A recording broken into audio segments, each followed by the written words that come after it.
My MIL posted a photo of my kids with the caption, "The only real source of joy in this family raised right at grandma's, not by screens and screaming." I showed it to my husband. He said, "Don't start." She deleted it. So I took a family photo of my own, just me and the kids at the beach, and captioned it, "Some joy doesn't need approval or apologies." When he asked if he could be in the next one, I said, "Maybe. If you earn it." My name's Denise. I'm 36. I live in Wilmington, North Carolina. I have 2 sons, Lucas 7 and Ryan 5, and I've been married to my husband, Gary, for almost 8 years. We've had ups and downs like any couple, but lately it's felt more like I'm married to him and his mother. And that woman. God help me. Her name's Ruth. She's 62, retired from real estate, and thinks she's the queen of this family. She lives 15 minutes away, and not a week goes by without her pushing herself into our lives in some way. I used to just brush it off.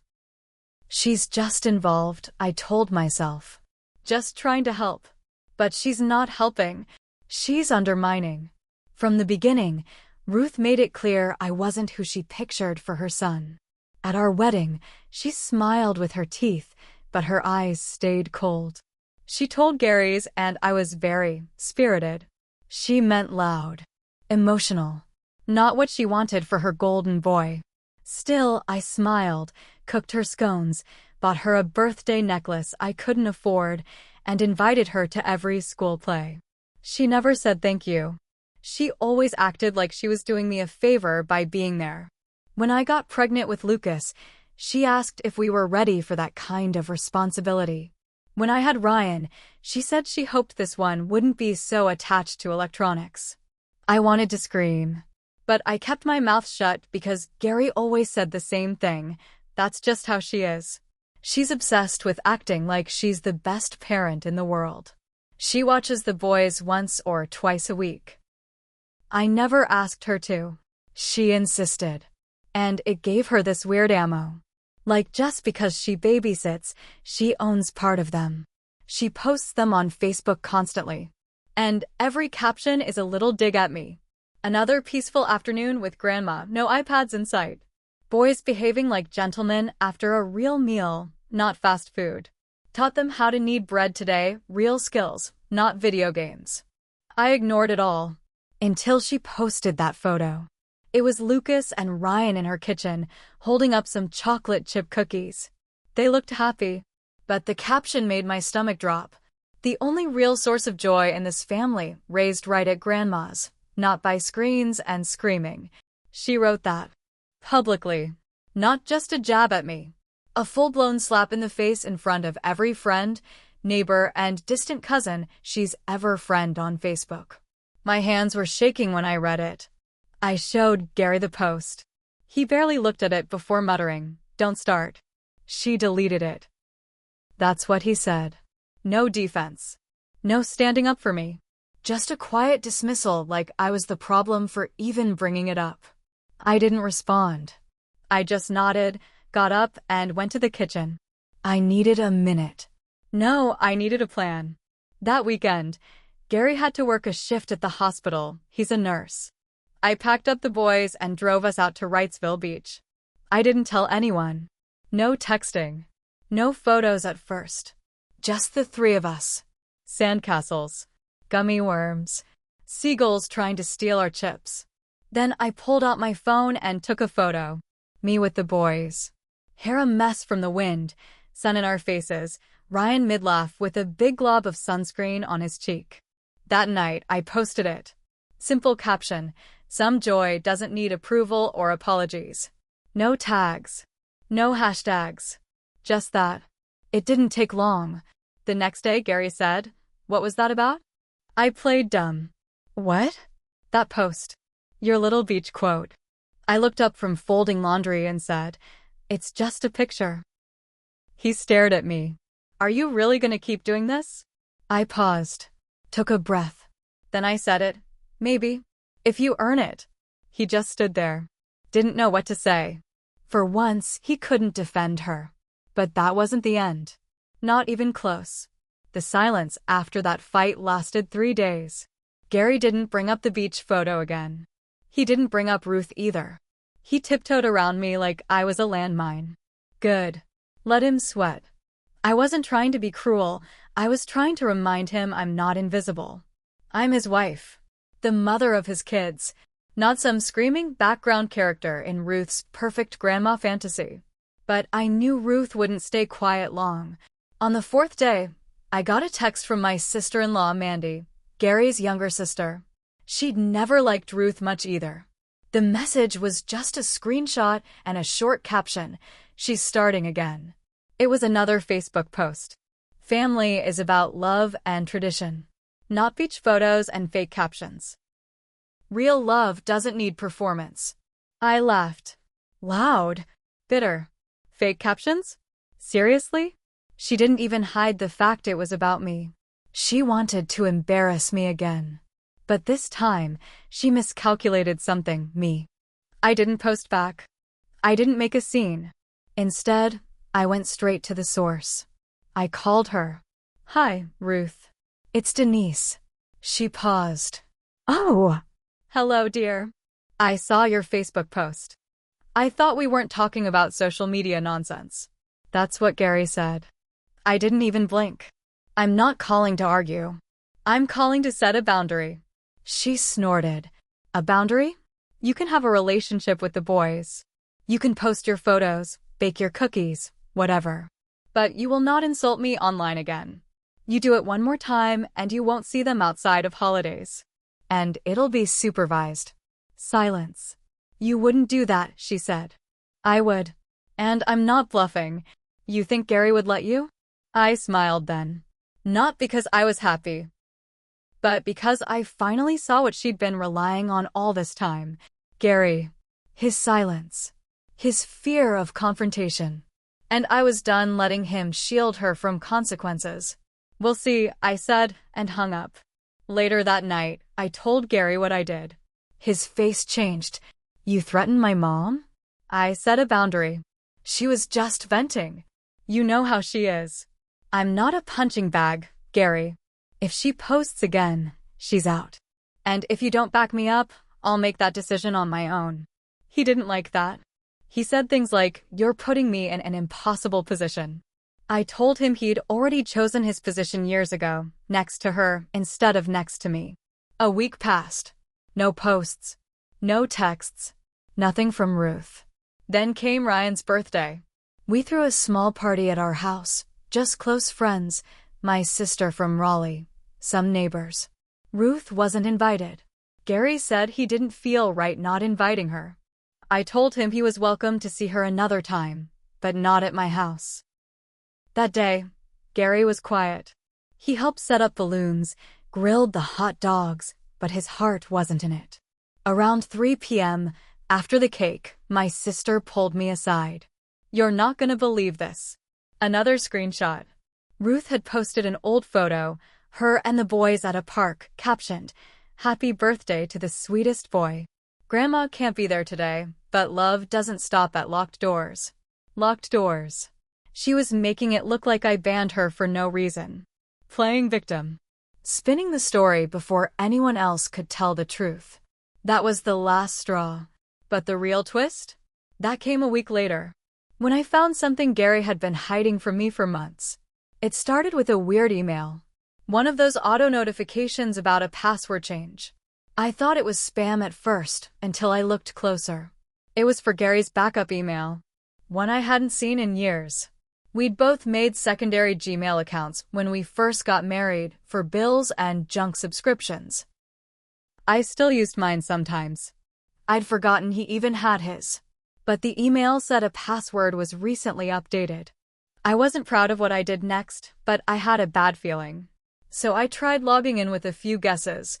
I got it on the 3rd try. And what I found made my hands go numb. There were dozens of email alerts from Facebook and Messenger, going back almost a year. Notifications about comments, hidden posts, and private messages. Most of them were from Ruth. And some of them were between her and Gary. One message thread stood out. It was dated 3 months ago, right after I'd asked him to talk to Ruth about a sarcastic comment she made in front of the boys. Ruth. Just ignore her. You know she's always been touchy. Gary. I know. She takes things too seriously. Ruth. If I had raised them, they'd already be reading by now. Don't let her soft parenting ruin your boys. Gary. I won't. They've got us too. Ruth. Exactly. Don't let her guilt you. She's just emotional. Gary. She doesn't get it. I'm not gonna fight over stupid stuff. That broke me. It wasn't just Ruth mocking me behind my back, it was Gary joining in. Agreeing with her. Letting her say I was soft. Letting her talk like she was raising our sons. I sat on the edge of the bed for over an hour. The boys were asleep. The house was quiet. And I just sat there, rereading every message like a fool. The worst part? He never once defended me. That night, I didn't confront him. I couldn't. I needed to be sure he wasn't still doing it. So I left the account open and checked it every few days. The next week, he messaged her again. Gary. Still tense around here. She's in one of her moods again. Ruth. You know where to bring the boys if you need peace. Like she was rescuing him. Like I was some monster they needed saving from. That's when I made my decision. No more warnings. No more beach captions. If they wanted to rewrite the story, fine. But I'd write a new chapter they couldn't ignore. It started small. I began documenting everything. I kept notes on Ruth's Facebook posts, screenshots of texts, even photos of when she overstepped boundaries. I made a folder on my laptop called Just in Case. I told my sister about it. She said, "You think you're gonna need this in court?" I said, "I hope not. But I'm not gonna be blindsided if I do." Then I made a phone call to a counselor Gary and I had seen once before during a rough patch. I asked for a solo session. I wanted to talk through everything, his messages, the emotional betrayal, the triangulation with his mom. The therapist didn't sugarcoat it. "You're not imagining this," she said. "You're being ganged up on." And that was the first time I cried in weeks. Not out of weakness, but relief. Because someone finally said it out loud. But what I did next, that turned everything upside down. Prompt. Continue up to the ending. Ending must be very dramatic, vengeful endings who made mistakes, including OP if applicable. Use simple words continuing up to the ending, dramatic, vengeful, real consequences for everyone, including me. 2 weeks later, I told Gary I was taking the boys to my sister's place in Raleigh for the weekend. He didn't ask many questions. Just nodded and said, "Drive safe." He didn't know I'd already spoken to a lawyer. I didn't file anything yet. I just needed to know what my options were. I had proof, messages, posts, screenshots, all of it. I didn't want to hurt him. I wanted him to see how badly he'd already hurt me. But I wasn't going to wait around anymore. That weekend at my sister's, I did something I never thought I'd do. I made a post of my own. But not on Facebook. On Reddit. It was a throwaway account. I told everything. No names. Just the truth. How my ML used my kids for attention. How my husband mocked me behind my back. How they both twisted the story to make me the villain. I ended it with one sentence. She raised him, and now I'm done raising both of them. It blew up. Thousands of comments. People saying, "Leave him, take the kids, you're not crazy." And while internet validation isn't therapy, it was the first time I didn't feel alone in this mess. When I came back home Sunday night, Gary was waiting. "I saw your post," he said. His voice was low. I didn't flinch. "Good. You made me look like a monster. You were one, Gary. A quiet one. A coward. And I'm done pretending it's not abuse just because you do it with a smile." He sat down. Put his head in his hands. "I didn't mean for any of this. That's the problem. You never mean it. You just let it happen." We didn't fight. There was nothing left to argue about. I told him I wasn't filing for divorce yet. But we were separating. The boys and I would stay with my sister for now. If he wanted a chance at fixing things, it had to start with real distance and real change. He didn't fight me on it. But Ruth did. The next morning she showed up at my house, furious. How dare you air this family's dirty laundry to the world? I opened the door just enough to say, how dare you insult me as a mother, then pretend you're the victim? She tried to push past me, but I blocked her. This isn't your house.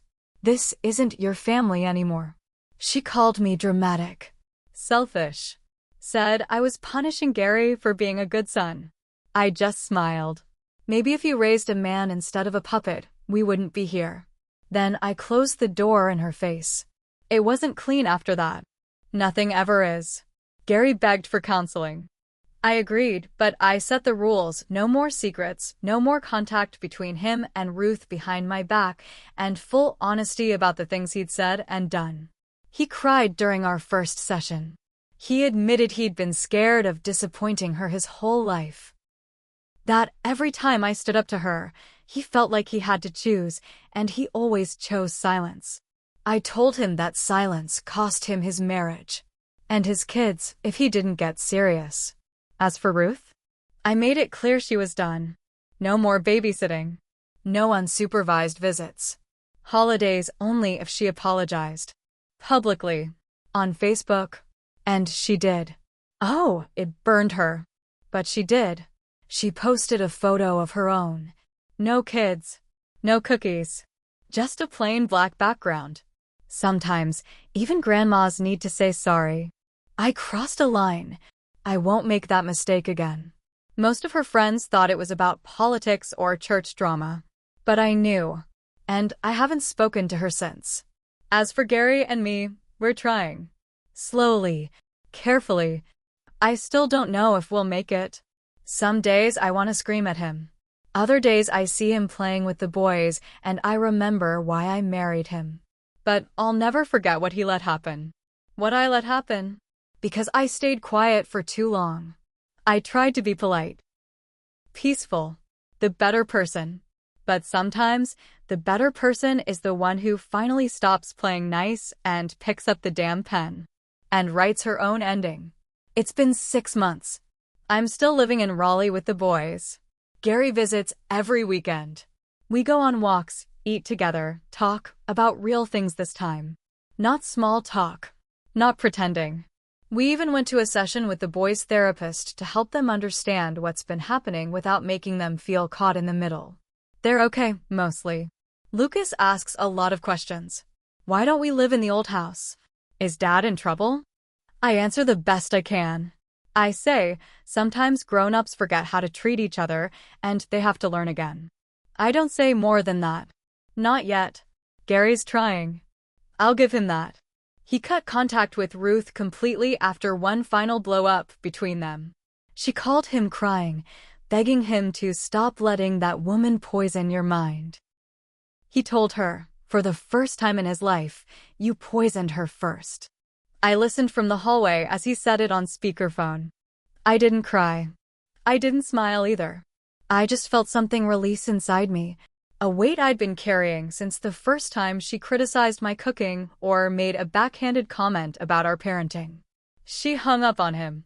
Hasn't spoken to him since. I think she expected him to come crawling back. He didn't. He started seeing his own therapist. He's writing me letters, not love notes, but long letters where he admits what he did, how he let me stand alone for years, and how he thought keeping peace with his mom meant being a good husband. It didn't. I haven't decided if we'll get back together. Some days I think we could rebuild. Other days I look at him and still see the version of him that let her humiliate me over and over. But for the first time in years, the choice is mine. I'm not stuck. I'm not silent. And I'm not alone. I've got a new job starting next month, administrative role at a pediatric clinic here in Raleigh. The boys are signed up for a nature camp this summer. They're excited. And I'm not scared anymore. There's no perfect ending here. No clean break. No happily ever after. But there is peace. Real peace. The kind that comes from knowing I stood up for myself, not just in a caption or a fight, but fully. Completely. Finally. I don't know what's next for me and Gary. Maybe we'll heal. Maybe we won't. But either way, I'm proud of the story I've written so far. Because the joy in my life? It didn't come from approval. And it sure as hell didn't come from apologies. It came the moment I chose me.